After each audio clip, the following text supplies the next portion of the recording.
அறிவோம் மியூட் பண்ணிக்கோ உங்களுக்கு.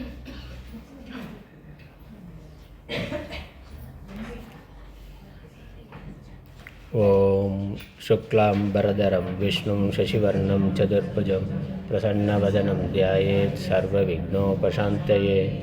யா தேவி ஸ்தூயதே நித்யம் விபுதைர்வேதபாரகைः सा मे वसति जिह्वाग्रे ब्रह्मरूपा सरस्वती. निधये सर्वविद्यानां विषजे भवरोगिणां गुरवे सर्वलोकानां दक्षिणामूर्तये नमः. श्रीदक्षिणामूर्तिसुदेशिकेन्द्रं द्वैपायनं सूत्रकृतं मुनीन्द्रं श्रीशङ्करं भाष्यकृतं यतीन्द्रं मद्देशिकञ्चापि नमामि विद्यै. ॐ सहना भवतु सहनौ भुनक्तु सह वीर्यं करवावहै तेजस्विनावधीतमस्तु मा विद्विषावहैः. ॐ शान्ति शान्ति शान्तिः.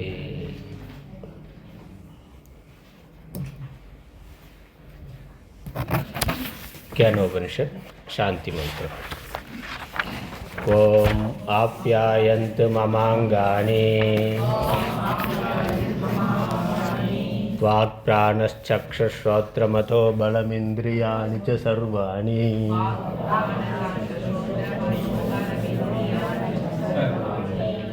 सर्वं ब्रह्मोपनिषदम् माहं ब्रह्म निराकुर्यात् मा ब्रह्म निराकरोत्. अनिराकरणम् अस्त्वनिराकरणं मे अस्तु. तदात्मनि निरतेय उपनिषत्सु धर्मास्ते मयि सन्तु ते मयि सन्तु. ओम शांति शांति शांति.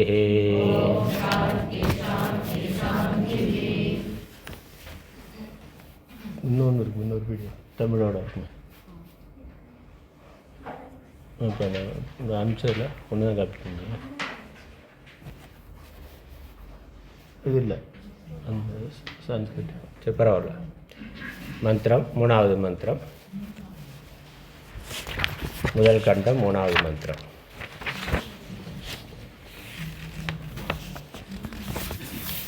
न तत्र चक्षुर्गच्छति न वाक् गच्छति नो मनः न विद्मो न विजानीमः यथैतदनुशिष्यात् अन्यदेव तद्विदिदादतो अविदिदादधि यदि शुश्रुमपूर्वेषां येनस्तद्व्याचचक्षिरे.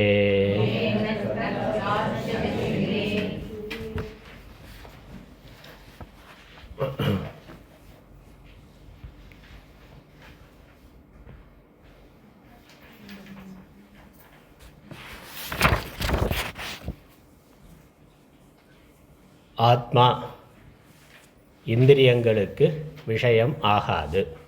அல்ல, அப்பிரமேயம் என்பது லட்சணம். அப்பிரமேயம் பிரமேயம் அப்படின்னா அறியப்படுவது, அறியப்படும் பொருள். ஆப்ஜெக்ட்டுக்கு பிரமேயம்னு பேர். அப்பிரமேயம்னாக்கா அறியப்படும் பொருளாக அறிய முடியாதது, அறியப்படும் பொருளாக விஷயமாக ஆகாதது. இப்போ இந்திரியங்கள் இருக்குது, கண்ணு காது மூக்கு. இந்த இந்திரியங்களுக்கு விஷயமாகக்கூடிய பொருள் கண்ணால் பார்க்கப்படக்கூடியது, காதால் கேட்கக்கூடிய சப்தங்கள்.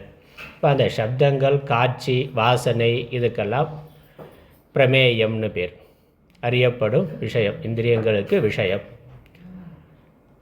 அப்படி ஆத்மாவை அறியப்படும் பொருளாக அறிய முடியாது. அதனால் குரு என்ன சொல்லுகின்றார்? இந்த உடம்புக்கு வேறாக, காதுக்கு காதாக, பிராணனுக்கு பிராணனாக, மனதுக்கு மனதாக ஆத்மா இருக்கிறதுன்னு சொன்னார். அப்படி ஒன்று இருக்குன்னாக்கா அது எங்களுக்கு ஒன்றும் தெரியலையே, எடுத்து காட்ட முடியுமான்னா அப்படி அது காட்டக்கூடிய விஷயம் அல்ல. அதுதான் இங்கே விஷயம். அதனால் அப்பிரமேயங்கிற லட்சணம். ந தத்ர சக்ஷுகு கச்சதி, கண் அங்கே செல்லாது. கண் அங்கே செல்லாதுன்னா கண்ணுக்கு அது விஷயமாக ஆகாது, கண்களால் பார்க்கப்படக்கூடிய புறப்பொருள் அல்ல. ஏன்? அது கண்ணுக்கு கண்ணாக இருக்கிறது அப்படிங்கிறதான சக்ஷுங்கிறத முன்னாடி. அது கண்ணுக்கு கண்ணாக இருக்கிறதுனா கண்ணுக்கு பின்னாடி கண் எது இருந்தால் பார்க்குமோ, எது இல்லை என்றால் கண்ணுக்கு பார்க்க இயலாதோ அது கண்ணுக்கு கண்ணுன்னு சொல்லப்பட்டது. அதனால் ஆத்மாவானது கண் முதலான இந்திரியங்கள் அதுவாக இருந்து செயல்படுவதற்கு காரணமாக இருப்பது, அதாவது கண்ணுக்கு பின்னால் இருப்பது, கண்ணுக்கு பின்னால் இருந்து கண்ணை கண்ணாக இருக்கச் செய்வது. அப்படி தனக்கு பின்னால் இருக்கக்கூடிய ஒன்றை, தான் இருப்பதற்கும் இயங்குவதற்கும் காரணமாக இருக்கக்கூடிய ஒன்றை அந்த கண்ணால் புறத்தில் இருப்பதாக காண முடியாது. அப்படி வருவதற்கான வாய்ப்பு இல்லைன்னா திரைக்கு பின்னாடி இருக்கிறது. திரைக்கு பின்னாடி இருக்கிற ஆள் திரைக்கு முன்னாடி வரமாட்டார், வர முடியாது. அதனால் அது கண்களுக்கு விஷயமாகக்கூடியது அல்ல. கண்களுக்குங்கிற பொழுது கண் முதலான எல்லா இந்திரியங்களுக்கும் அது விஷயமாகக்கூடியது அல்ல. இந்திரியங்களுக்கு விஷயமாகலைன்னா அதை வாக்குனால் வர்ணிக்கிறதும் கஷ்டம். நம்மளால் பார்க்கறது கேட்கறது நம்ம தெரிந்த ஒன்றை தானே இது இப்படின்னு சொல்லி நம்மளால் வர்ணிக்க முடியும். அப்போ அது அறியப்படும் பொருளாக அறியப்படுவதாக இல்லை என்பதனால் அது வாக்குக்கும் எட்டாது. வார்த்தைகள்லையும் அதை இப்படி என்று சொல்ல முடியாது, வர்ணிக்க முடியாது. ஏன்னா அப்படி வர்ணிக்கிறதுக்குன்னு அதற்குன்னு ஏதாவது அடையாளங்கள் குணம் இருக்கணும். பாஷ்யத்தில் பார்க்க போகிறோம். ஜாதி குண கிரியா சம்பந்தம் இப்படி ஏதாவது இருந்தால் தான் ஒன்றை தெரிந்து கொள்ள முடியும். அப்படி எதுவும் இல்லாமல் இருப்பதை நம்மால் அறிந்து கொள்ள முடியாது. அறிந்து கொள்ள முடியாது என்றால் அதை பற்றி பேச முடியாது. வாக்கினால் அதை பேச முடியாது, அது வாக்குக்கு எட்டாது. அதுக்கப்புறம் ந மனக, அங்கு மனமும் செல்வது இல்லை. மனதிற்கும் அது எட்டாது, மனதிற்கும் விஷயமாக கூடியது அல்ல. ஏன்னா இதே தான், கண்ணுக்கு கண்ணாக இருக்கிற மாதிரி அது மனதிற்கும் மனதாக இருப்பது. அதனால் அது மனதினாலும் அறியப்படும் பொருளாக அறிய முடியாது. ஆகவே இப்படி இருக்கிறதுனால குரு என்ன சொல்கிறார்? ந வித்மக, அதனை நாங்கள் அறியவில்லை. குருவே சொல்கிறார், அதனை நாங்கள் அறியவில்லை. அதை நாங்கள் அறியவில்லைனா இப்படி அது அறியப்பட முடியாததாக இருப்பதால் அதனை நாங்கள் அறியவில்லை. அதனால் ஏதத்து யதா அனு சிஷ்யாத் இதி ந விஜானீமக, அதை எவ்வாறு எடுத்து உபதேசிப்பது என்பதும் எங்களுக்கு தெரியாது. அறிஞ்சாதானே சொல்கிறதுக்கு. எனக்கு அறிய முடியாதுன்னா சொல்வதற்கு அது முடியவில்லை, சொல்வதற்கும் எங்களுக்கு அதை உபதேசிக்கிறதுக்கும் எங்களுக்கு தெரியாது அப்படின்னு குரு சொல்லுகின்றார். இப்படி சொல்கிறதுக்கான தாற்பயம் என்ன, காரணம் வைக்க உபதேசிக்கவே முடியாதுன்னா கிளாஸே வேண்டியதில்லை. குருகிட்ட போய் கேள்வியை கேட்டாங்க, அதை என்னால் எனக்கு தெரியாது, என்னால் அதை சொல்ல முடியாது அப்படின்னாக்கா வேறு குருவை பார்த்துக்கன்னு அர்த்தம். அதனால் அப்படி இல்லை, அப்படி இருக்கிறது இல்லை. அதனால் ஒருத்தன் டாக்டர்கிட்ட போய் நிறைய பிரச்சனை சொன்னான். அவர் கூடுதலாக 4-5 கேள்வி கேட்டார். இப்படியெல்லாம் இருக்கா, இப்படியெல்லாம் இருக்கான்னு. ஆமாம் எனக்கு இதெல்லாம் இருக்குதுன்னு சொன்னான். ஆமாம் எனக்கு அதே சிம்டம்ஸ் எல்லாம் இருக்குது, எனக்கு அதே பிரச்சனை தான் இருக்குது, ஆனால் என்ன பண்ணுறதுன்னு தெரியல அப்படின்னு சொன்னாக்க 2 பேரும் சேர்ந்து வேறு டாக்டர்கிட்ட போக வேண்டியது தான். அந்த மாதிரி எங்கே அது தெரியாது, இந்திரியங்களுக்கு விஷயமாகக்கூடியதல்ல, ஆகவே எங்களுக்கு தெரியாது, அதை எப்படி உபதேசம் பண்ணுறதுன்னு எங்களுக்கு தெரியாது, நாங்களே அறியவில்லை, ஆகவே அதை உபதேசம் பண்ணுகின்ற முறையையும் நாங்கள் அறியவில்லை அப்படின்னு சொல்லியிருக்கிறோம். அதான் முதல் வரி, முதல் லைன், முதல் வரிக்கு அது அர்த்தம். இது வரைக்கும் ஒரு பகுதி. இந்த பகுதிக்கான பாஷ்யம் பார்த்தோம். இதற்கு ஆச்சாரியார் ஏன் இப்படி சொல்லியிருக்குங்கிறதுக்கு ஒரு காரணம், விளக்கம் கொடுத்துருக்கிறார். அதை நம்ம பார்த்துட்டு அடுத்த மந்திரத்தினுடைய அடுத்த பகுதிக்கு போகலாம்.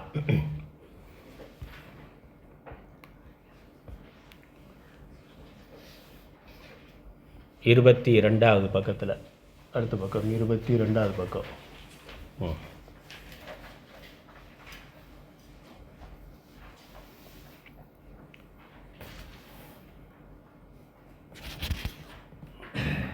அதக, அதிலேருந்து 4வது வரி, மேலேருந்து 4வது வரி அதகலேருந்து படிக்கலாம். அதக ந விஜானீமோ, சம்ஸ்கிருதத்தில் இருக்குது, தெரிஞ்சவங்க படிக்கலாம், இல்லை கேட்டு சொல்லலாம். அத்தஹ ந விஜானீமஹ யதா ஏன பிரகாரேண ஏதத் பிரம்ம அனுசிஷ்யாத் உபதிஷயேத் உபதிஷேத் சிஷ்யாய இதி அபிப்ராயः யத்ஹி கரணகோச்சரம் தத் அன்யஸ்மை உபதேஷ்டும் சக்கியம் ஜாதி குண கிரியா விசேஷணைஹி ந தத் ஜாதி ஆதி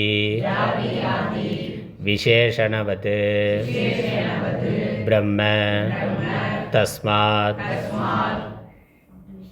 விஷயம் விஷமம் சிஷ்யான் உபதேசேன பிரத்யாயயிதும் இதி உபதேசே ததர்த்தக்ரஹணே ச யத்ன அதிசய கர்த்தவ்யதாம் தர்சயதி.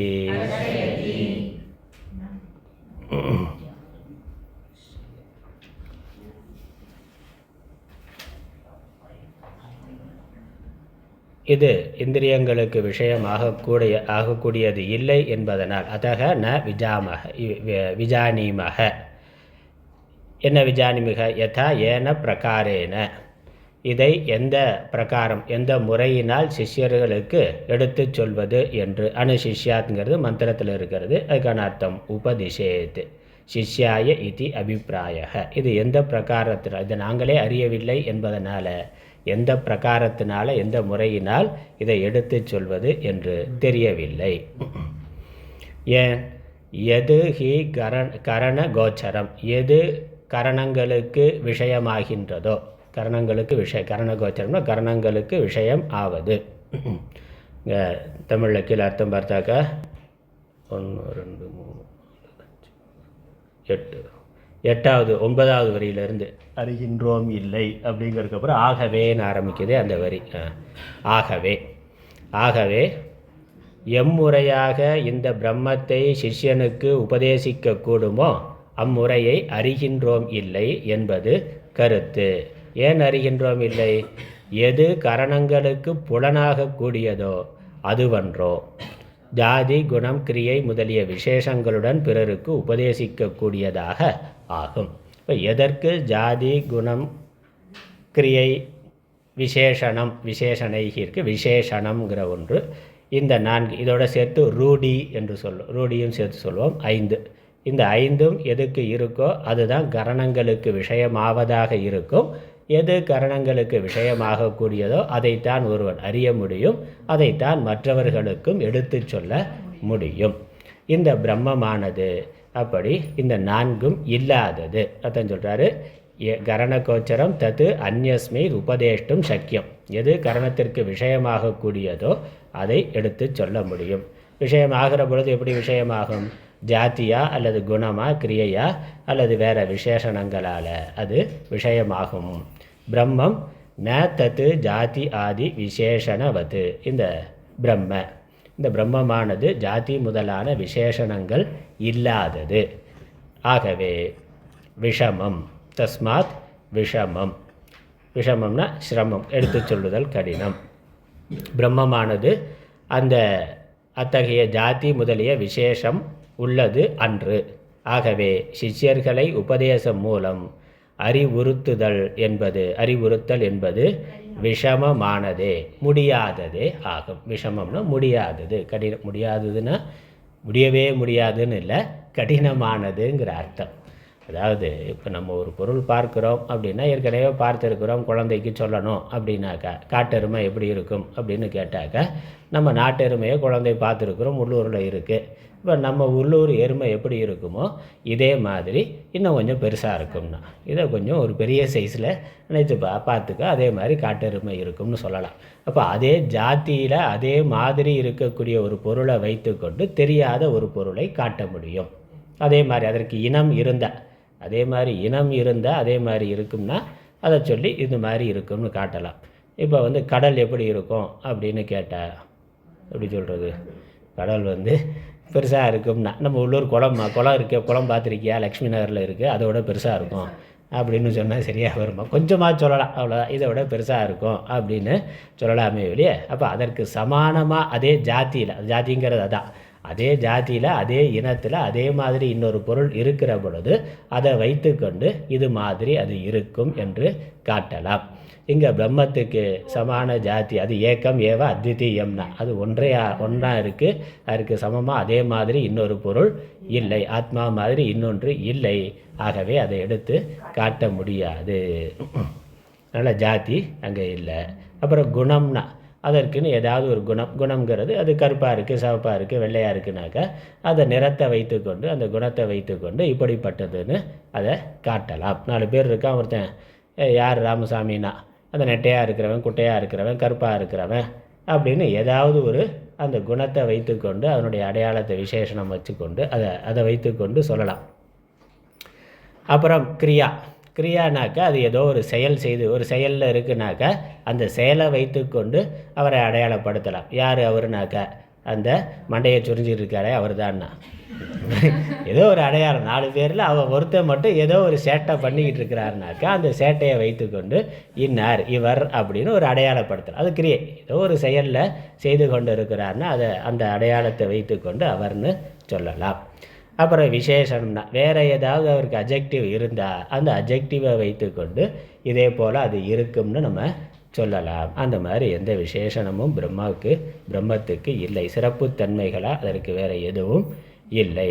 அதனால் அப்படி அதை காட்ட முடியாது. அந்த ரூடின்னு ஒன்று இருக்குது. ரூடின்னா நம்ம பரம்பரையாக சொல்லி வருவது, பரம்பரையாக காட்டி வருவது, அதை வைத்துக்கொண்டும் சொல்லலாம். அப்படியெல்லாம் பிரம்மத்துக்கு இல்லை அப்படிங்கிறதுனால, ஆத்மாவிற்கு இல்லைங்கிறதுனால இதை சிஷ்யர்களுக்கு எடுத்து சொல்கிறது கடினம், சிரமம். அதனால் அது சொல்கிறதும் சிரமம், உபதேச விஷயத்திலும் அதன் பொருளை கிரகிப்பதிலும் பெரும் முயற்சி செய்ய வேண்டும் என்பதை வித்மக என்பதாதியால் உபதேசிக்கின்றது. ஆனால் உபனிஷத்து அப்படி சொல்லியிருக்கு. ஆச்சாரியருடைய தாத்பரியத்தை சொல்கிறார். அதை எடுத்து சொல்கிறதும் கஷ்டம், அதை சிஷ்யன் கிரகித்து கொள்வதும் கஷ்டம். அதில் இருக்கக்கூடிய சிரமத்தை வலியுறுத்துறதுக்காக அவ்வாறு அதனால் சொல்லவே முடியாதுங்கிறது இல்லை, சொல்ல முடியும். அதே மாதிரி புரியாதுங்கிறது இல்லை, புரியாதுன்னு முடிவு பண்ணிட்டாக்கா அப்புறம் அடுத்த கிளாஸுக்கு வர வேண்டியது இல்லை. அதனால் அப்படி இல்லை. அது புரிந்து கொள்வதற்கு கொஞ்சம் கடினமானது, எடுத்து சொல்வதற்கும் கடினமானது. அதனால் ஆச்சரியவத் பஷ்யதி கஷ்டிதனம்னு பகவத்கீதையில் சொல்கிறார், மற்ற உபனிஷத்துலேயும் வருது. அது ரொம்ப அதி சூக்ஷ்மமானதாக இருப்பதினால் அதை எடுத்து சொல்வதில் சிரமம் இருக்கின்றது. ஆகவே அதை கிரகித்து கொள்வதிலும் சிரமம் இருக்குங்கிறத காட்டுவதற்காக இவ்வாறு சொல்லியிருக்கிறார். அது மட்டும் இல்லை, சாதாரணமாக ஒன்று தெரியணும் அப்படின்னாக்கா கடவுள் இருக்கிறாரா அப்படின்னா இருக்கிறார்னு நம்ம சொன்னால் நாஸ்திகர் என்ன சொல்கிறா? இருக்காருன்னா காட்டுன்னா. என் கண்ணு முன்னாடி எடுத்து காட்டு, கண்ணு முன்னாடி நான் தெரிஞ்சால் இருக்குதுன்னு ஒத்துக்கிறேன், இல்லைன்னா இல்லை. யாரும் பார்க்கலை, இது வரைக்கும் யாரும் பார்க்கலை, எனக்குன்னு தெரியலை, எங்கள் அப்பா தாத்தா யாரும் பார்க்கலை, அதனால் இல்லைன்னா. அப்போ எது இந்திரியங்களுக்கு விஷயமாகுதோ தெரிகிறதோ அதை இருக்குது என்றும், தெரியாததை சாமான்யமாக இல்லை என்றும் நாம் நினைக்கின்றோம். இது அப்படி இந்திரியங்களுக்கு தெரியக்கூடியதாக எடுத்து காட்ட முடியாது. அதனால் அதை எடுத்து சொல்கிறதுங்கிறது கடினமான ஒன்று. ஆகவே அதை அறியப்படும் பொருளாக நாங்கள் அறியவில்லை. அதனால் இது கண்ணுக்கு விஷயமாகக்கூடியது அல்ல, எங்களுக்கும் அது தெரியாதுன்னு அர்த்தம். நாங்களும் அதை அறியப்படும் பொருளாக அறியவில்லை.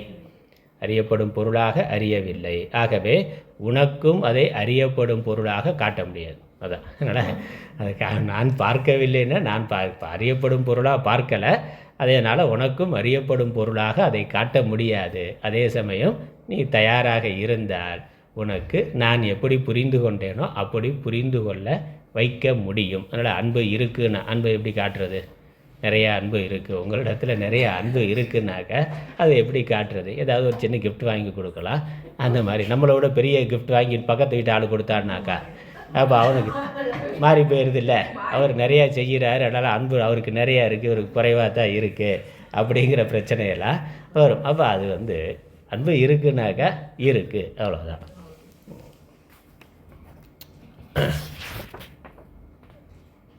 அடுத்த வரி நல்லா எதுக்கு மந்திரத்திலேயே அடுத்து போகுது. ஏன்னா காட்ட முடியாதுனாக்கா அதோட உபனிஷத்தே முடிஞ்சு போச்சு. ஆனால் உபனிஷத்து அப்படி இல்லை, உபனிஷத் தொடர்கிறது. அப்படிங்கிறதுனால உபனிஷத்தோட தாத்பரியமே அங்கே காட்ட முடியாது, அறியவில்லை, நாங்கள் எடுத்து சொல்லவும் எங்களுக்கு தெரியாதுன்னு சொல்கிறது. உபனிஷத்தோட தாத்பரியம் அது அறிந்து கொள்வதற்கும் எடுத்து சொல்வதற்கும் கடினமானது. ஆகவே அதிக முயற்சி எடுத்துக்கொள்ள வேண்டியது. அதான் எத்தனை அதிசய கர்த்தவியதாம், அதான் முக்கியம். ஆச்சாரியர் அழகாக சொல்கிறார். எத்தனை அதிசயம், கடைசி வரி நம்ம பார்த்ததில் தமிழில் இருக்கிறது, சம்ஸ்கிருதத்தில் வைக்க தமிழில் பார்த்தா உபதேச அதன் பொருள் பெருமுயற்சி செய்ய வேண்டும் என்பதை ந வித்மக. அதனால் எத்தனை அதிசய கர்த்தவியதாம்னா அதிகமான முயற்சி, ஒப்பற்ற முயற்சி. அதிசயம்னா ஒப்பற்றதுன்னு அர்த்தம். ஒப்பற்ற முயற்சியை அப்படின்னா மிக அதிகமான மற்ற லௌகிக்க விஷயங்களுக்கு அடையிறதுக்கு அல்லது அதை தெரிந்து கொள்வதற்கு எவ்வளவு முயற்சி பண்ணுறோமோ, ஒரு உலகியல் கல்வியை படிப்பதற்கு எவ்வளவு முயற்சி பண்ணுறோமோ, அதை அடைவதற்கு எவ்வளவு முயற்சி பண்ணுறோமோ, அதைவிட அதிகமான முயற்சியை நாம் இங்கு செலுத்த வேண்டும். அதனால தான் கிளாஸுக்கு அதிகமாக ஆள் வர்றதில்லை. அது இங்கே முயற்சி என்னன்னா, இங்கே உடல் உழைப்பான முயற்சி கூட அதுக்கு ஆள் தயாராக இருக்கிறான். கொஞ்சம் அறிவை பயன்படுத்தணும்னா தான் அது கஷ்டம். அதுவும் கொஞ்சம் கூடுதலாக அறிவை பயன்படுத்தணும்னா, நாங்கள் சாதாரணமாகவே அறிவை பயன்படுத்துறது இல்லை, நீங்கள் வேறு கூடுதலாக அறிவை பயன்படுத்தணும்னு சொல்கிறீங்க. அதுக்கு நமக்கு சம்பந்தம் இல்லைன்னு ஒரு கிளாஸுக்கு அடுத்த கிளாஸுக்கு வர்றதில்லை. அப்படி இருக்குது. அதனால் அதிக முயற்சி இதற்கு தேவை. அதனால தான் அங்கே தமிழில் பாடல்களையும் பார்க்குறோம். தட்சிணாமூர்த்தி ஸ்தோத்திரம்னா சொல்லாமல் சொல்லினா, அது நேரடியாக சொல்ல முடியாதுங்கிறதுனால தான் அவர் தட்சிணாமூர்த்தி எப்படி சொன்னார்னா சொல்லாமல் சொல்லினா. சிஷியர்கள் எப்படின்னா நினையாமல் நினைந்துனா, அவர்கள் நினையாமல் அதை நினைந்தார்கள். அறியப்படும் பொருளாக அதை அறியாமல் அறிபவனாக உணர்ந்து கொண்டார். அவரும் சொல்லாமல் சொல்லினா நேரடியாக எடுத்து சொல்ல முடியாது, காட்ட முடியாது. ஆகவே அதை லட்சியார்த்தமாக, அதெல்லாம் வாச்சியார்த்தம் லட்சியார்த்தங்கிறதெல்லாம் அங்கே தான். வாச்சியார்த்தமாக அதை சொல்ல முடியாது, லட்சியார்த்தமாகத்தான் குறிப்பால் தான் உணர்த்த முடியும். அதனால் அப்படி வாச்சியார்த்தமாக சொல்லாமல் லட்சியார்த்தமாக சொல்லி அவரை புரிந்து கொள்பவரும் அறியப்படும் பொருளாக புரிந்து கொள்ளாமல் அறிபவனாக தன்னுடைய சொரூபமாக புரிந்து கொண்டு நினையாமல் நினைந்துங்கிறது. நினைந்து பவத்தொடக்கை வெல்வாம். நல்லா பவத்தொடக்கை வெல்றதுக்கு இதை விட வேறு இதை விட்டால் வேறு வழி கிடையாது. இந்த கட்டம் பட்டு தான் ஆகணும். அப்படி லௌகிக்க விஷயத்தை அடையிறதுக்கு எவ்வளோ கஷ்டப்பட்டாலும் அதுக்கு தயாராக இருக்கிறோமே. இப்போ அதை விட இது உயர்ந்தது மோட்சம். எல்லா உலகியல் லட்சியங்களை விட மேலான லட்சியம் மோட்சம். இப்போ மோட்சத்தை அடையிறதுக்கு, உலகியல் லட்சியங்களை அடையிறதுக்கு எவ்வளோ முயற்சி பண்ணுறோமோ அதை விட அதிகமான முயற்சியை, கூடுதலான முயற்சியை நாம் செய்துதான் ஆக வேண்டும்.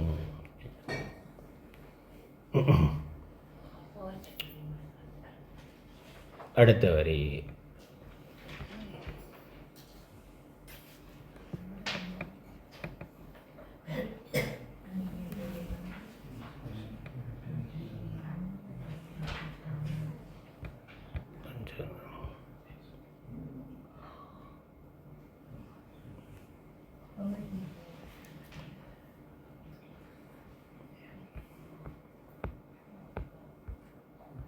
இதில் கீழே ஒரு அடிக்குறிப்பு இருக்குது, அதையும் பார்த்துக்கலாம். நமக்கு அந்த ஜாதி குண கிரியா சம்பந்தம் இருக்குல்ல, அந்த அடிக்குறிப்பு. இவன் பிராமணன் என்பது ஜாதியை முன்னிட்ட உபதேசமாகவும். அதனால் ஜாதினாக்க ஒரு பிராமணன்னா இப்போ பிராமண ஜாதிங்கிறது இருக்குது. அப்போ ஏற்கனவே உள்ளூரில் ஒரு பிராமணனை பார்த்துருந்தாக்கா இவர் அந்த மாதிரி பிராமணர்னு சொன்ன உடனே ஒருத்தரால் புரிந்து கொள்ள முடியும். பிராமணன்கிறது ஒரே மாதிரி இருக்கக்கூடிய பல பொருள், அதுக்கு ஜாத்தின்னு பேர். இது மாதிரி இவன் கருப்பன் என்பது குணத்தை முன்னிட்டதாகவும் அந்த நிறத்தை வைத்துக்கொண்டு இன்னார் இவர் இந்த அடையாளம் உடையவர்னு சொல்லலாம். அப்புறம் கிரியை, இவன் சமையல்காரன் என்பது கிரியையை முன்னிட்ட உபதேசமாகவும். அப்புறம் சம்பந்தம்னா சம்பந்த விசேஷம்னா சம்பந்தம்ங்கிறது அடுத்தது விசேஷனைக்குன்னு ஆச்சரியர் சுருக்க போட்டார். இந்த 4வது சம்பந்தம்ங்கிறது சம்பந்தம்னா அவரோட தொடர்புடையவர் என்று. அந்த ராஜானா இவர் ராஜபுருஷன், இல்லை இவர் இன்னாரோட பையன்னா. யாருன்னா ராமர் யாருன்னு கேட்டால் தசரத புத்திரன். அப்போ அந்த சம்பந்தத்தை வைத்துக்கொண்டு ஒருத்தர் அடையாளப்படுத்துகிறோம். அந்த மாதிரி ஆத்மா யாருன்னா விநாயகர் யாருனாக்கா சிவனோட புத்திரன்னு சொல்லிடலாம். சிவன் யாருன்னு கேட்டால் என்ன சொல்கிறது? விநாயகருடைய அப்பான்னு சொல்லணும். அப்படின்னா சொல்லலாம், அப்படி சொல்லலாமே வெளியே வேற சொல்ல முடியாது. அது சிவனுக்கு ஆமாம் விநாயகரோட நமக்கு தெரிஞ்ச ஆள்னாக்கா. ஏன்னா பையன் ஸ்கூலில் படிக்கிறான், அந்த டீச்சருக்கு பையனை தான் தெரியும், அப்பாவை பார்த்ததில்ல. ஒரு நாள் அவனை கூட்டு போய் ஒரு நாள் வரைக்கும் அம்மா தான் வந்தாங்க, ஒரு நாள் அப்பா வந்தாருனாக்கா அப்பாவை பார்த்த உடனே என்னடா உன்னுடைய அப்பாவானா, பையனை வச்சு அப்பாவோடைய அதே மாதிரி இருக்குண்ணா. பரவாயில்லையே உங்கள் பையன் மாதிரியே நீங்கள் இருக்கீங்கண்ணா. பையன் மாதிரி அப்பா இருக்கானா, அப்பா மாதிரி பையன் இருக்கானா. அவன் என்னடா அவன் டீச்சர் அதான் பார்த்து அவங்களா பார்த்து இவர் உன்னுடைய அப்பாவான்னு கேட்குறாரு. எப்படின்னாக்கா ஏன்னா பையனை தெரியும், பையன் மாதிரியே அவர் இருக்கிறதுனால இவர் தான் அவருடைய அப்பாவாக இருக்கும். அந்த வைத்துக்கொண்டு அவங்க அனுமானம் பண்ணி கேட்குறாங்க. அப்போ அந்த சம்பந்தத்தை வைத்துக்கொண்டு ஒன்றை புரிந்து கொள்ள முடியும். இங்கே சிவனுக்கு விநாயகருக்கு சம்பந்தம் சொல்லலாம், பிரம்மத்துக்கு சம்பந்தம் சொல்ல முடியாது. அதனால் இல்லை. அடுத்த வரி. அடுத்தது இங்கே தனி மந்திரமாகவே போட்டிருக்கு. சில இடங்களில் அது தனி மந்திரமாக இல்லாமல் சேர்த்து ஒரே மந்திரமாக இருக்கும். இவர் 4வது மந்திரம்னு தனியாக பிரித்து போட்டிருக்காங்க. சில புக்கில் அடுத்த இந்த 2 வரிகள் 3வது மந்திரமாகவே இருக்கும்.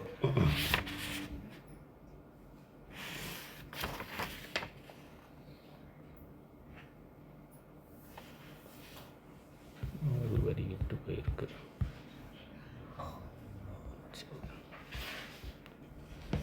அடுத்த 2 வரிக்கு ஆச்சாரியர் ஒரு முகவுரை கொடுக்குறார்.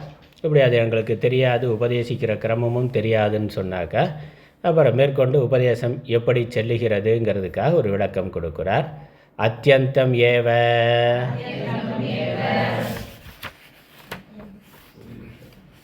உபதேச பிரகார பிரத்யாக்யானே பிராப்தே தத் அபவாதः அயம் உச்யதே சத்யமேவம் பிரத்யக்ஷாதிபிः பிரமாணைः ந பரः பிரத்யாயயிதும் சக்யः ஆகமேன து சக்யத ஏவ பிரத்யாயயிதும் இதி தத் உபதேசார்த்தம் ஆகமம் ஆக.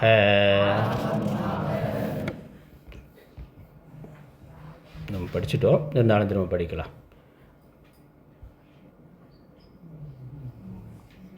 அந்யதேவ தத்விதிதாததः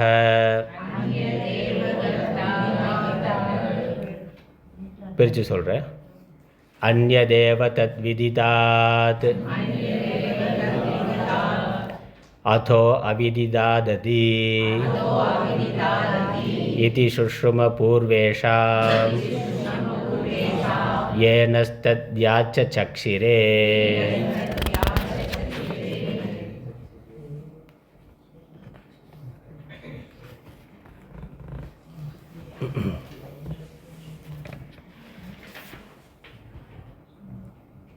அத்தியந்தம் ஏவ உபதேச பிரகாரம் பிரகார பிரத்யாக்கியானை பிராப்தி. இதுக்கு தமிழில் பார்த்தா அவதாரிக்கை, தமிழ் அவதாரிக்கை பாஷ்யம்னு இருக்குது. அப்போ முற்றிலும் அத்தியந்தம்னா முற்றிலும், முற்றிலுமே இது உபதேசிக்க முடியாததாக இருக்கிறதா அப்படின்னு ஒரு சந்தேகம். ஏன்னா உபதேசிக்க தெரியாது, நாங்கள் பார்க்கல, உபதேசிக்க உபதேசிக்கிற முறை எங்களுக்கு தெரியாதுன்னா அப்போ உபதேசிக்கவே முடியாதா அப்படிங்கிற கேள்வி. முற்றிலும், அத்தியந்தம்னா முற்றிலும், முற்றிலுமே இது உபதேசம் செய்யும் முறையின் மறுப்பு. உபதேசம் செய்ய முடியாது என்பதனுடைய மறுப்பாக. அப்படி இல்லை, உபதேசிக்க முடியும். கடினமானதாக இருந்தாலும் உபதேசிக்க முடியும் என்பதை காட்டுவதற்காக அத்தியந்தம் ஏவ உபதேச பிரத்யாக்ஷாதிபிகி உபதேச பிரகார பிரத்யாக்கியானே பிராப்தே. அறியவில்லை, உபதேசிக்க முடியாதுன்னு சொன்னதுனால முற்றிலும் உபதேசிக்க முடியாது என்ற கருத்து வருகிறது. அதை மறுப்பதற்காக தத் அபவாதக அயம் உச்சியதே. அதை மறுப்பு சொல்லப்படுகிறது. ரெண்டு மறுப்பு இருக்குது, பார்த்துக்கணும். முற்றிலும் உபதேசம் செய்யும் முறையின் மறுப்பு பிராப்தமாகவே. உபதேசம் பண்ண முடியாது அப்படின்னு சொன்னதுனால முற்றிலும் உபதேசமே பண்ண முடியாதுங்கிற அந்த கருத்து வந்ததனால் அதற்கு வேண்டி இந்த மறுப்பு சொல்லப்படுகிறது. இந்த மறுப்புனா உபதேசம் பண்ண முடியுங்கிற மறுப்பானது சொல்லப்படுகின்றது. அது பிரத்யக்ஷாதிபிகி பிரமாணைகி ந பரக பிரத்யாயித்தும் சக்கியதே. பிரத்யக்ஷாதிகளான தமிழ் இருக்குல்ல, தமிழுக்கு மேலே கொண்டு வந்துடலாம். பிரத்யக்ஷாதிகளான பிரமாணங்களால் பரமாத்மா இவ்விதம் என அறிவுறுத்தக்கூடியவர் அல்லர் என்பது உண்மைதானாயினும், இது ஒரு உண்மை. பிரத்யக்ஷ முதலான பிரமாணங்களால் பரமாத்மாவை, பிரம்மத்தை, ஆத்மாவை காட்ட முடியாது. பிரத்யக்ஷாதி பிரமாணம்னா என்ன தெரியணும். பிரத்யக்ஷாதி பிரமாணம்னாக்க கண் முதலானவைகளுக்கு விஷயமாக. கண்ணுங்கிறது ஒரு பிரமாணம். இல்லை, பிரமேயம்னு பார்த்தோம். அறியப்படும் பொருளுக்கு பிரமேயம்னு பார்த்தோம் பேர். அறிபவனுக்கு பிரமாத்தான்னு பேர். யார் பார்க்கிறானோ அவனுக்கு பிரமாத்தான்னு பேர். அறியப்படும் பொருளுக்கு பிரமேயம்னு பேர்.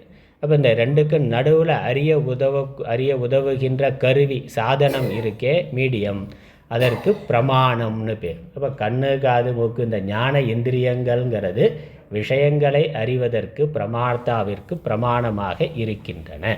விஷயங்களை அறிய உதவும் சாதனத்துக்கு பிரமாணம்னு பேர். பிரத்யக்ஷம் முதலான பிரமாணங்கள், கண்ணு, காது, மூக்கு, இந்த இந்திரியங்கள், அவை இந்திரியங்களுக்கு பிரமாணம்னு பேர். இந்த பிரமாணங்களுக்கு அது விஷயம் ஆகாது என்று அறிவுறுத்தப்பட்டது. அது உண்மைதான் என்றாலும், அறியப்படும் பொருளை ஆப்ஜெக்டாக காட்ட முடியாதுங்கிறது உண்மைதான் என்றாலும் சப்த பிரமாணத்துக்கு விஷயமாக கூடியது. அதனால் ஆகமங்களால், ஆகமங்கிற வார்த்தை இருக்குது. ஆகமங்கிறது இந்த இடத்துல வேதங்கள்னு அர்த்தம். சாதாரணமாக ஆகமங்கிறது சைவாகமம், வைஷ்ணவாகமம் பார்க்குறோமே, அது ஸ்மிருதி கிரந்தங்களுக்கு ஆகமம் பேர் இருக்குது. ஆகமங்கிறது இந்த இடத்துல வேதம்னு பேர். அப்பௌருஷேயமாக இருக்கக்கூடிய ஆகமம் வேதம், வேதங்களுக்கு சாஸ்திரம்னு அர்த்தம். சாஸ்திரங்களால் அறிவுறுத்தக்கூடியவராகவே ஆகிறார். சப்த பிரமாணத்தினால காட்டப்படக்கூடியவராகவே ஆத்மாவானது, பிரம்மமானது இருக்கின்றது.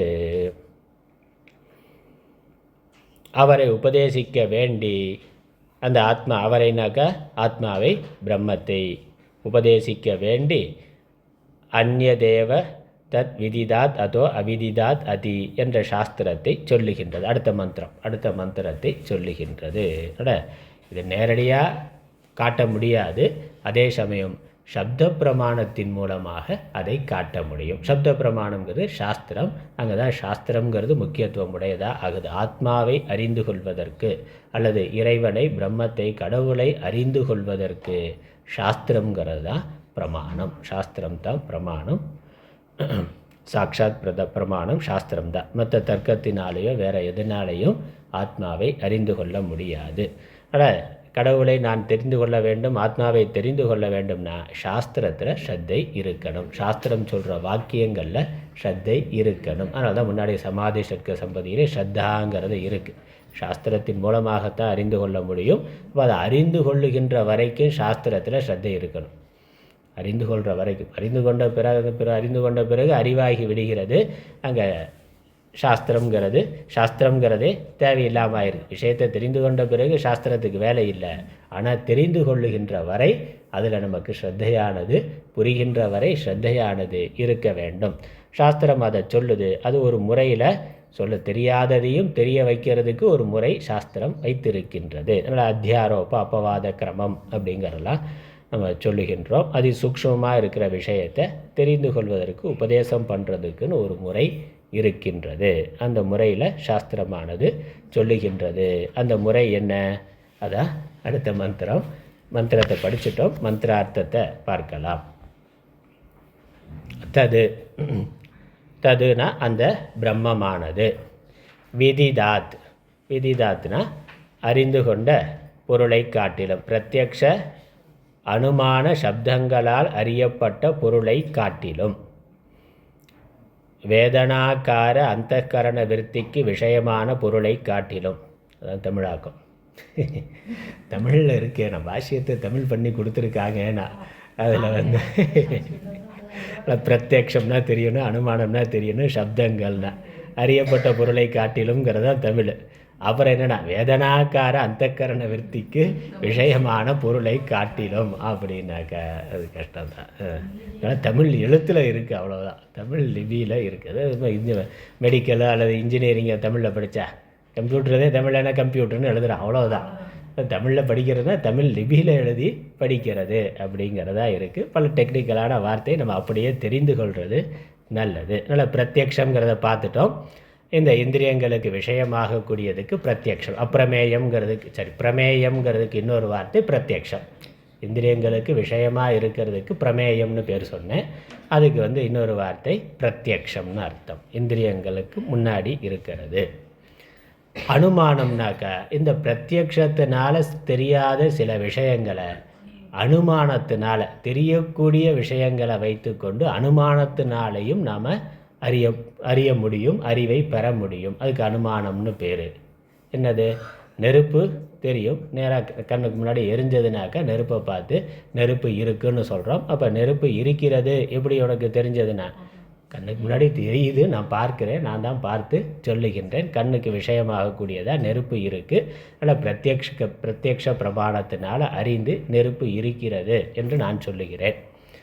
கொஞ்சம் தூரமாக நெருப்பு இருக்குது, நெருப்பு கண்ணுக்கு தெரியலை, ஆனால் புகை மட்டும் தெரியுதுன்னா.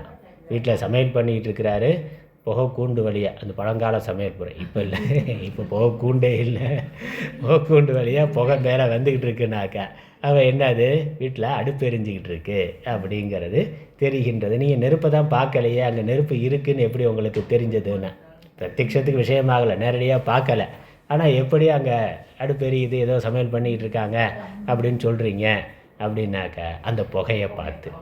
ஏன் புகை எங்கே புகை இருந்தால் நெருப்பு இல்லாமல் புகையாதுன்னா, புகை வருதுனாக்க அந்த இடத்துல கண்டிப்பாக நெருப்பு இருக்கணும்.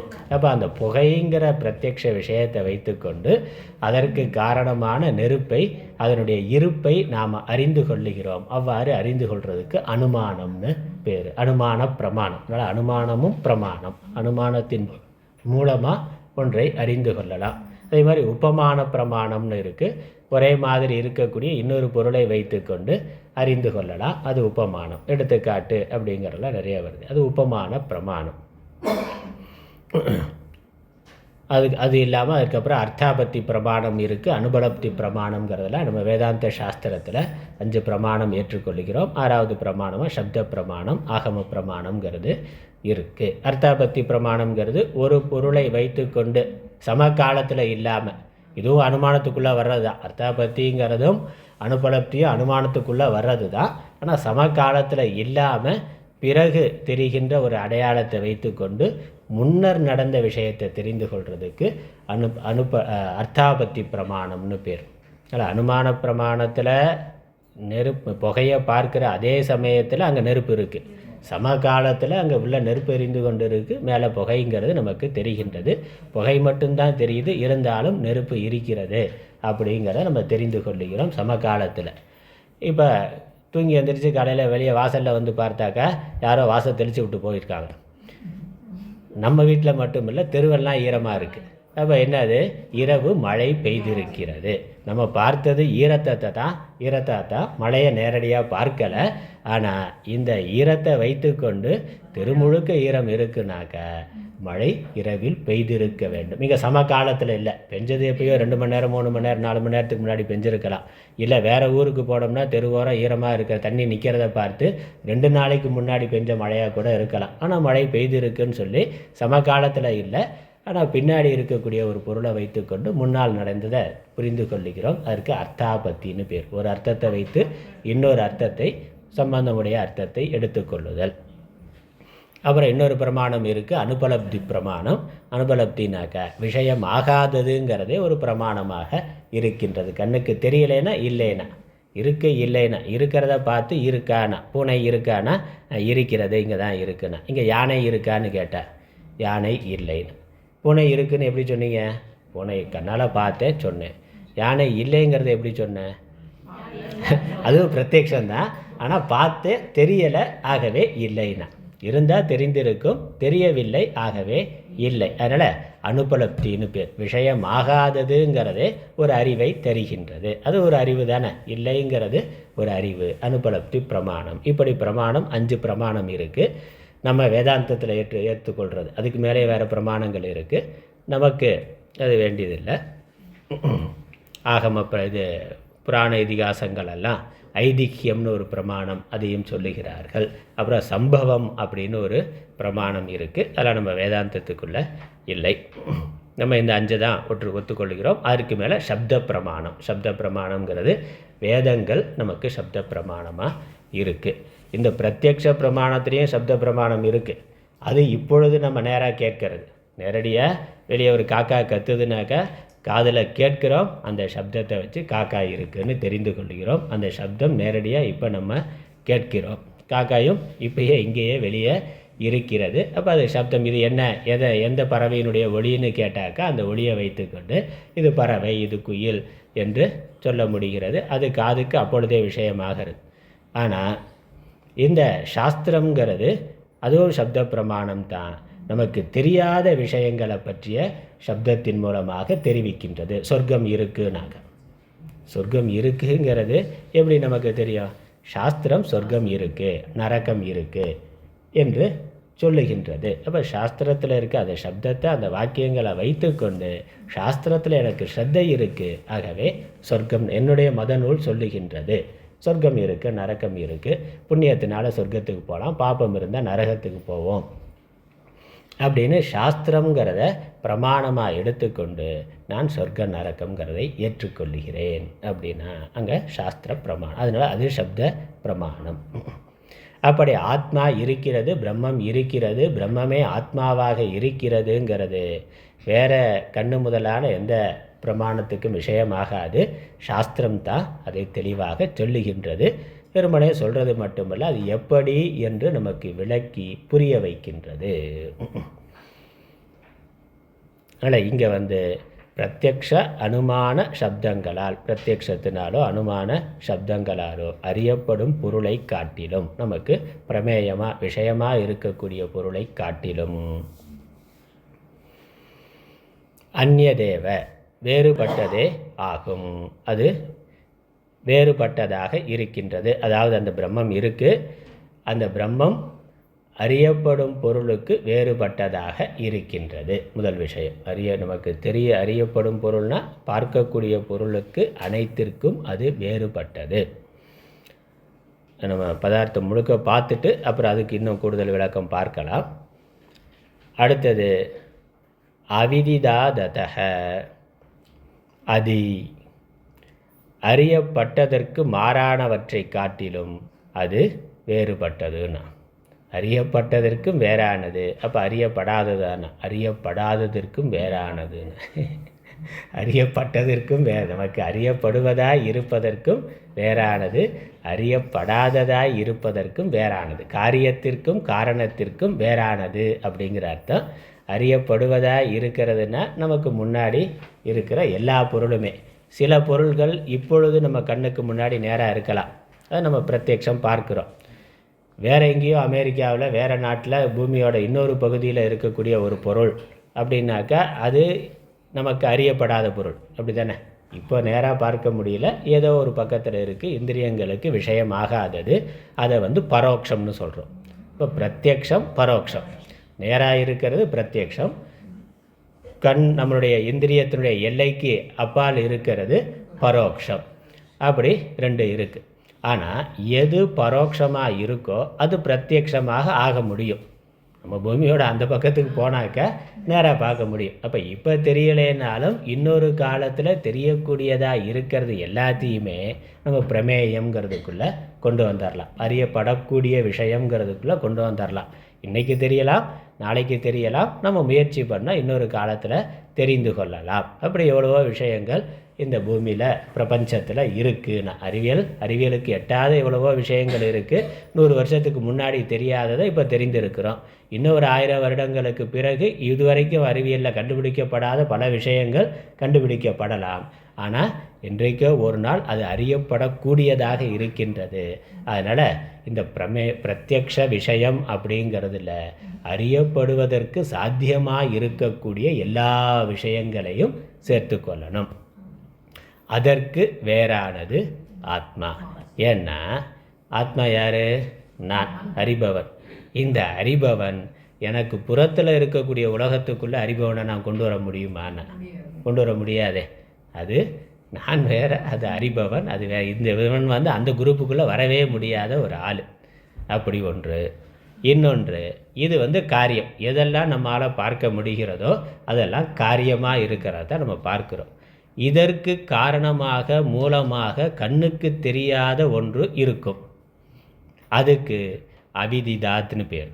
விதிதாத்னா அறியப்படக்கூடியது, அவிதிதாத்னா அறியப்பட காரணமாக இருப்பது. ஆச்சாரிய பாஷ்யத்தில் அதற்கு விளக்கம் சொல்ல போகிறார். இங்கே மந்திரார்த்தம் மட்டும் நம்ம பார்க்குறோம். அப்படி அந்த காரணமாக இருக்கக்கூடிய பிரபஞ்சங்கிறது காரியம். இதை நம்ம நேரடியாக இன்றைக்கி பார்க்கலாம், நாளைக்கு பார்க்கலாம். செவ்வாய், சனி கிரகங்கள் இல்லை வேறு கேலக்சிக்கு போய் கூட ஃப்யூச்சரில் மனிதன் போய் பார்க்கலாம். ஆனால் இதெல்லாமே காரியமாக சிருஷ்டியாக இருக்கக்கூடியது. இதுக்கெல்லாம் விதிதாத்னு பேர், அறியப்படக்கூடியது. அவிதிதாத்னா இதற்கு காரணமாக இருக்கக்கூடிய பிரகிருதி, அவ்வியக்தம். காரணமாக இருக்கக்கூடிய பிரகிருதி அதற்கும் வேறானது. காரியமான ஜடமான உலகத்திற்கும் அது வேறானது.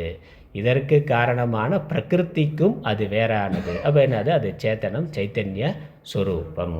மாயைக்கும் அது வேறானதுங்கிற அர்த்தத்தில் அவிதிதாத்னு வந்திருக்கிறது. மரம் தெரியுது, மரம் கண்ணில் பார்த்த உடனே நமக்கு தெரிகின்றது, அறியப்படுவதாக இருக்குது. மரத்துக்கு மூலமான அந்த வேர் வெளியே தெரியுதான்னா அது தெரியலையே. அது பூமிக்குள்ளே இருக்குது. அதற்கான விதை நமக்கு தெரிவது இல்லை. அதனால் அப்படி அவ்வியக்தமாக, அதுக்கு பேர் அவ்வியக்தம்னு பேர். வியக்தமாக இருக்கிறது கண்ணுக்கு தெரியக்கூடியது. அவ்வியக்தங்கிறது கண்ணுக்கு தெரியாமல் மறைவாக இருக்கக்கூடியது. பூமிக்கு கீழே, பூமிக்கு உள்ளே இருக்கின்றது. அப்படி இருக்கிறது. அப்படி இந்த பிரபஞ்சம் காரியமாக தெரிவதாக இருக்கின்றது. மாயை அல்லது பிரகிருதி அது காரணமாக, அதிசூக்ஷ்மமானதாக, தெரியாததாக, மூலமாக இருக்கின்றது. அதற்கும் இது வேறானது அப்படிங்கிற அர்த்தம். அதனால் அதி அப்படின்னாக்கா அவிதிதாத் அதக, அதினாக்கா அதற்கும் மேலானதுன்னு அர்த்தம். அறியப்படாததற்கும் மேலானது. அதனால் இங்கே தமிழில் என்ன போட்டிருக்காரு? அந்த இன்னொரு மேலே இருக்க வார்த்தைன்னு சொல்லிடுறேன். வேதனாக்கார, அதிலேருந்தே பார்த்துருவோம். பிரத்யக்ஷ அனுமான சப்தங்களால் அறியப்பட்ட பொருளை காட்டிலும். அதுக்கு விளக்கம் என்னது? வேதனாக்கார. வேதனாக்காரனா வேதன ஆக்கார. வேதனம்னா அறியறது, அறியறதுக்கு விஷயமாக இருக்கு. ஆக்காரம்னா ரூபம், வடிவம். அறிவதற்கு விஷயமாக இருக்கக்கூடிய வடிவங்கள் வேதன ஆக்காரம். அது என்னது? அந்தக்கரண விருத்திக்கு இந்திரியங்களால் அறியறது மனசுக்கு விஷயமாக வருகின்றது. அந்தக்கரண விருத்திக்குன்னா மன எண்ணங்களுக்கு விஷயமான பொருளை. இப்போ கண்ணால் பார்க்குறோம், கண்ணு பார்க்குது. கண்ணு பார்க்குதா, மனசு பார்க்குதான்னா? கண்ணு பார்க்குது. பார்க்குற விஷயத்தை புரிஞ்சுக்கிறது மனது. மனதில் அது இப்போ அந்த புரிதல் எப்படி வருது? விருத்தி ரூபமாக வருது, எண்ண ரூபமாக வருகிறது. இப்போ கண்ணு ஒரு கருவியாக இருக்குது. மனது கண்ணு வழியாக விஷயங்களை அடைந்து, விஷயங்களை வியாபித்து, இது இன்ன பொருள் என்ற எண்ணத்தை, அறிவை, விருத்தியை, அதுக்கு பேர் விருத்தின்னு. எண்ணம், அறிவு, எண்ணம்ங்கிறதுக்கு விருத்தின்னு பேர். அதுதான் அந்தக்கரண விருத்திக்கு விஷயமானன்னு போட்டிருக்கு. இப்போ மனதுக்கு விஷயமான. அதனால் கண்ணு பார்க்குதுன்னா கண்ணு அதுவாக பார்க்கறது இல்லை, அது ஒரு கேமரா மாதிரி தான். இப்போ அதற்கு பின்னாடி மனசு தான் கண்ணு வழியாக போய் பார்க்கிறது. அப்படி பார்க்கிற பொருள் பார்க்கப்பட்ட உடனே மனதிற்கு விருத்தியாக வருகிறது, அது புத்தி அறிகின்றது.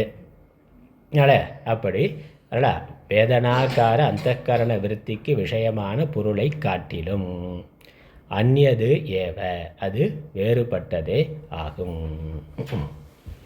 அது வேறானது. இப்போ அறியப்படும் பொருள்களுக்கு வேறானதுங்கிறத சுருக்கமாக. அடுத்து அவிதிதாத் அதஹ, அறியப்பட்டதற்கு மாறானவற்றை காட்டிலும், அதாவது ஸ்தூல பொருளுக்கு காரணமான அவ்யாக்கிருத்தத்தை காட்டிலும் என்றாம். அவ்யாக்கிருத்தம்ங்கிறது மாயைக்கு இன்னொரு பேர். மாயை அல்லது பிரகிருதி மூலமாக வெளியே தெரியாமல் காரணமாக இருப்பது. அதனால் காரிய பிரபஞ்சம், காரண பிரபஞ்சம் இரண்டிற்கும் வேறானது.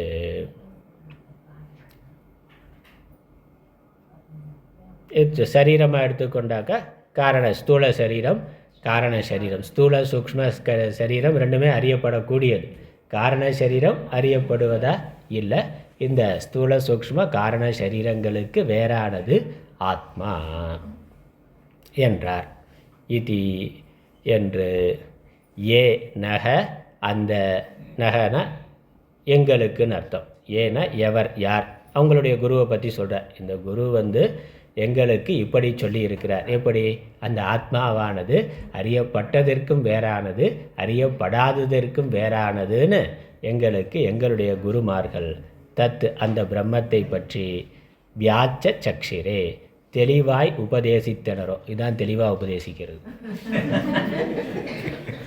உபதேசித்தினரோ ரொம்ப தெளிவாக சொல்லிட்டாங்க அப்படின்னா என்னன்னா இவ்வளவுதான். அப்போ தெளிவாக சொல்கிறதே இப்படி இருக்குன்னா, நான் குழப்பமாக சொல்லியிருந்தா அது எப்படி இருக்கும், இல்லை தெளிவில்லாமல் மேலோட்டமாக சொல்லியிருந்தால் எப்படி இருக்கும். அதனால் இதுதான் தெளிவாக சொல்கிறது, இதுக்கு மேலே தெளிவாக சொல்ல முடியாது. அதனால் வியாச்ச சக்ஷிரே, அதனால் அங்கே வீங்கிற உபசர்க்கம் இருக்குது, அதனால் தெளிவாயின்னு போட்டிருக்கு. தெளிவாய் உபதேசித்தனரோ தேஷாம், அத்தகைய பூர்வேஷாம் ஞானவான்களுக்கு, பூர்வேஷாம்னா முன்னாடி இருந்த ஆச்சாரியர்கள், குருமார்கள், ஞானவான்களுள் சிறந்த ஆசிரியர்களுடைய வச்சனம் உபதேசத்தை சுஷ்ரும கேட்டுள்ளோம், நாங்கள் கேட்டுள்ளோம். இதை இப்படி அந்த ஆசிரியர்லேயே சிறந்த ஆசிரியர் தெளிவாக சொல்லியிருக்கிறாரு. அதனால் சாதாரண ஆசிரியர்னால் அவருக்கு புரிஞ்ச அளவில் ஏதோ சொல்லிட்டு போயிடுவார். ஆனால் குருமார்கள்லேயே சிறந்த குருமார், டீச்சர்ஸ்லேயே பெஸ்ட்டு டீச்சராக இருக்கக்கூடியவர் தெளிவாக பண்ண உபதேசம் இதுனா, அப்படி நாங்கள் கேட்டிருக்கிறோம். அவ்வாறு பெரியவர்களிடமிருந்து நாங்கள் கேட்டிருக்கின்றோம். அதனால் எங்களுக்கு தெரியாதுன்னு இல்லை, தெரியும். நான் முன்னாடி தெரியாதுன்னு சொல்லிட்டேன். நாங்கள் இதை அறியவில்லை, எப்படி உபதேசிக்கிறதுன்னு எங்களுக்கு தெரியவில்லைன்னு சொல்லிட்டாரு. ஆனால் இப்போ என்னது, பிரத்யக்ஷ விஷயங்களுக்கு விஷயமாக நாங்கள் அறியவில்லை. அதே சமயம் குரு பரம்பரை மூலமாக சாஸ்திர பிரமாணத்தின் வாயிலாக நாங்கள் அதை தெரிந்திருக்கிறோம். அதை எப்படி சொல்லியிருக்கிறார்கள்? இவ்வாறு அந்த பிரம்மத்தை பற்றி சொல்லி இருக்கிறார்கள். அதனுடைய தாத்பரியம் என்ன? அது ஆச்சரியர் கீழே பாஷ்யத்தில் சொல்கிறார். பாஷ்யத்தில் வரப்போகுது, இங்கே பதார்த்தத்திலே கொடுத்துட்டார்.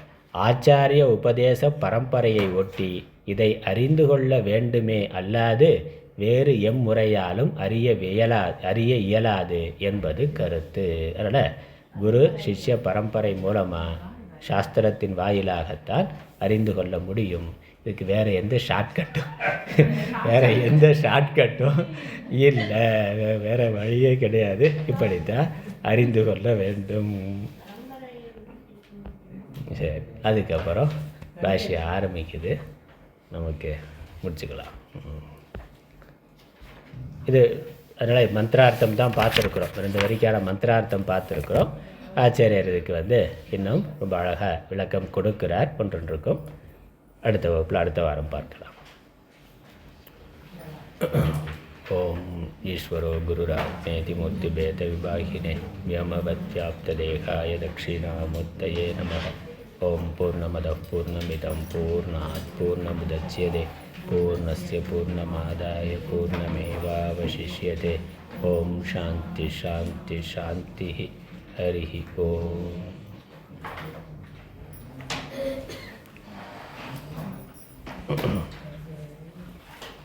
ஹரி ஓம்.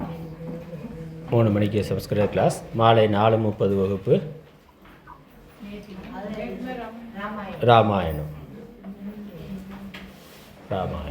4:30 6 மணி வரை இன்னைக்கு முடிச்சிருவார்னு நினைக்கிறேன்.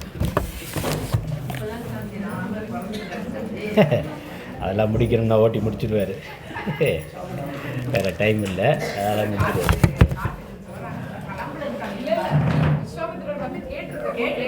கூட்டுப்போம், அவ்வளோதான். இன்னும் காட்டுக்கே போகலை, இதுக்கே போகலை.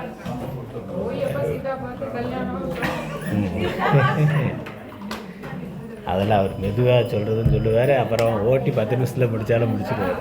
பாருங்க, பட்டாபிஷேகம் வரைக்கும் சொல்லி முடிச்சிடுவார் இன்றைக்கி.